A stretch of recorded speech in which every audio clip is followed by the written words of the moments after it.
Hello everyone, this is Kelly and I'd like to welcome you back to the Honeybee Stamps YouTube channel and our Happy Hearts YouTube video hop. Make sure you check out all the information in the description box below. You could be one of the winners of a $50 gift card. I hope you find some inspiration and I hope you enjoy all that myself and our fabulous design team have put together for you. So today I'm going to create a card using the Just For You stamp set. It does have a coordinating die set. I'm not going to use those today for my project because I'm going to do a whole background for the front of my card with those stamps, but there is a coordinating die set available. And so I'm going to start out by cutting down an A2 size card panel out of craft cardstock, and this is Neenah Desert Storm. Then I can take my Misty. The Misty is going to be a big help here because I'm going to do a lot of repetitive stamping. And I'm placing one of those cute little bouquets. So this stamp set is all about gifting and it's super cute. There are 3 different little hand-picked looking bouquets. There's little gift boxes, there's tags, there's washi tape and scissors. There are little pieces of mail or envelopes, and there's extra little greenery pieces. And so when I saw this stamp set, I was trying to think of a way that I could use lots and lots of these cute little images. And so what better way than to use lots of those little images and create a really fun background. And so I am just picking those off of the stamp sheet. You can kind of see I'm mixing it up, moving the greenery around. I have greenery in different places, and then the little gift boxes, the scissors, that cute little gift tag. There's even the little washi tape roll, and there's also a little piece of washi tape that looks like it's been pulled off of the roll that I'm going to add on there.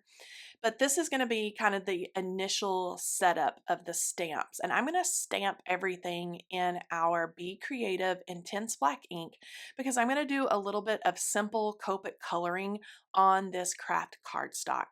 Now, once I get this initial stamping done, which is kind of everything placed there, I can then go back in and kind of fill in any open gaps or anything like that with some of the smaller images. So I try to use the larger images that I want to use first, and then I can take some of the smaller images in that stamp set and kind of fill in the gaps around there. Now, as I mentioned, I'm using our Be Creative Intense Black ink, and because there's so many little stamps that I'm trying to stamp all at once, I did use our pressure tool, and that just helps me to get really good coverage. Now, as I mentioned before, I'm just going in and filling in some of the smaller little areas with some of the smaller stamps from the stamp set. So the little gift tag and other little pieces of greenery.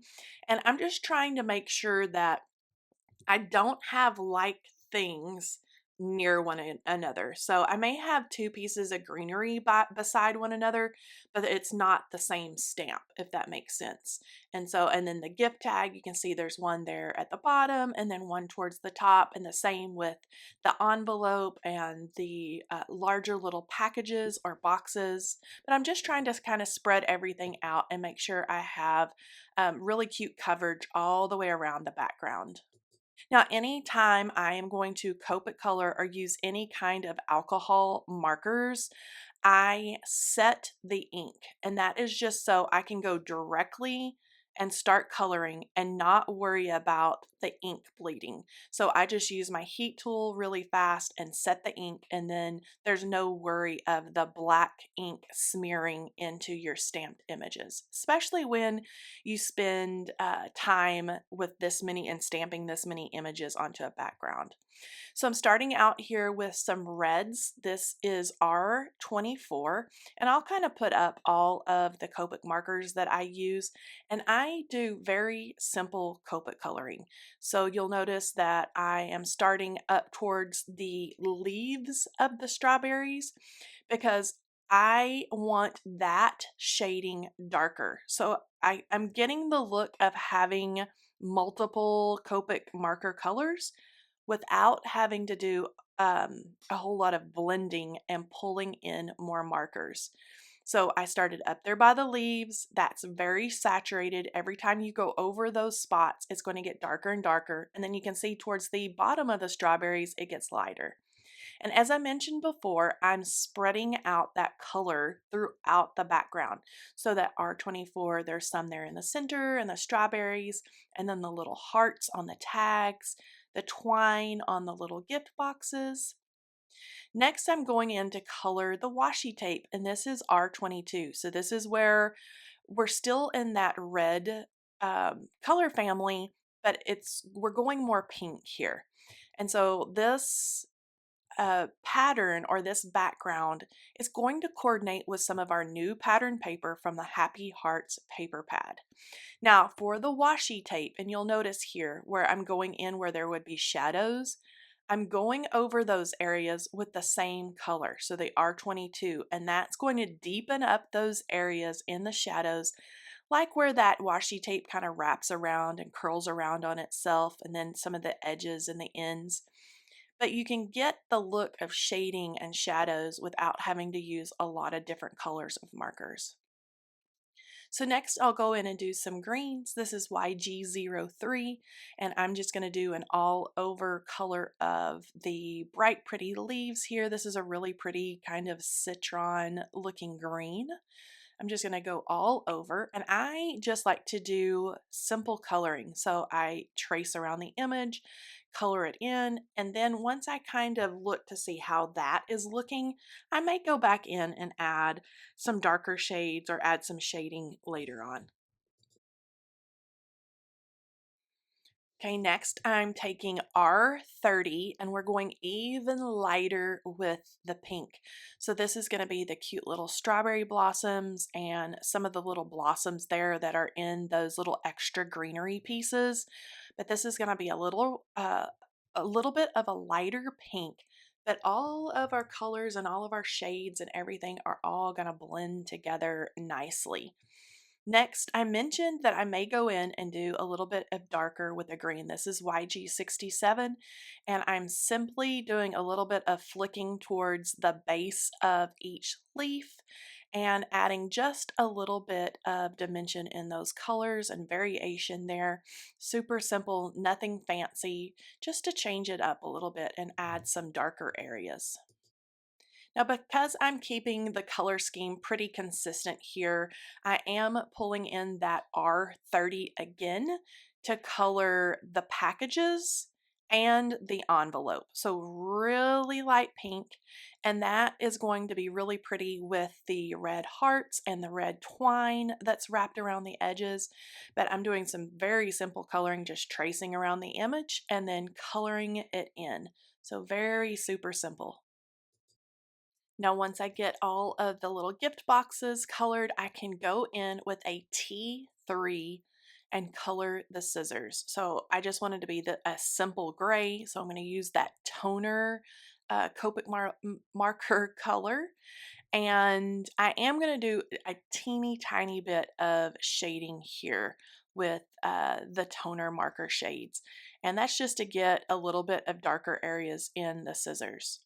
Now, to add a little bit of fun detail, I'm taking a white gel pen and adding some little dots here and there, like on the gift tags, and some little highlight lines on the leaves and the gifts. And I love the way that this white gel pen looks, especially on that craft cardstock when things have been colored. It just really makes it really nice and bright, and it makes those images pop out. They're really beautiful. So just placing random little white highlights here and there. Now, in the Just For You stamp set, there are several cute little greetings, and I thought that this Just For You sentiment would be perfect stretched across the center of my background. And so I'm stamping that sentiment in VersaFine Black Onyx ink. I use that ink for sentiments mostly just because it's nice and crisp and really dark black. I am going to heat set that again because that type of ink does stay wet just a little longer, and I want to use the coordinating dies that come with that stamp set to cut out that cute little sentiment. So I'm just going to line that up and make sure that all my edges are even and that everything is going to be cut nicely. I can add a little piece of tape there. That is highlighter or Easy C tape. And then I'm going to pull out my cute little bitty buzz cutter here, place that down, and then quickly run my sentiment through my tiny little die machine. Now I have a cute little sentiment that's going to stretch across my background panel. And that plaid paper, so that is what I was basing all of my coloring off of, was that cute little red and pink plaid. And that is from our Happy Hearts paper pad. So I'm going to add all of this onto a red top folding card base. So I've scored that with my Score Buddy, and I can use my Be Creative bone folder to make sure that that score line is pressed down nicely. And then I can add this whole background piece onto my card base. Now I decided that I wanted just a little bit of dimension, so I used my roll of foam tape just to pop that up just a little bit. I can kind of eyeball it and lay it down and then press everything into place. Add my cute little Just For You sentiment, and I'm going to pop that up as well with some of our teeny tiny little Be Creative foam dots. Once I pull off all the little backer papers, I can stretch that right across that cute little strawberry bouquet and press those little foam dots into place. And I like to hold it up in front of my eyes to make sure everything is nice and straight. Now I want to just add just a little extra something, and I'm going to take our new Happy Hearts pearl stickers, and I'm going to use some of the tiny green pearls, and I'm going to pop those into some of the open areas in that background. These almost look like fun little polka dots in the background. You could draw those on with a colored pencil or that white gel pen, but this just adds another little surprise, and a little interest in the background adds a little tiny bit of dimension. But I think those little green pearls are the perfect addition as kind of little polka dots there in the background. So I'm just going to add a few of those here and there and make sure that they're spread out evenly throughout all the little open spaces in the background. Now I can hold this up and show you how cute all of these little images are. I just think that this is fun for gifting. You could tuck a little gift card in there. You could give this for any occasion really, but it's so fun. Now I hope you've enjoyed this card making here on our YouTube Hop. Make sure you check out the description box below and hop along there for the lineup, and you could be one of our two $50 gift card winners. I will talk to you again next time. See you soon. Bye bye.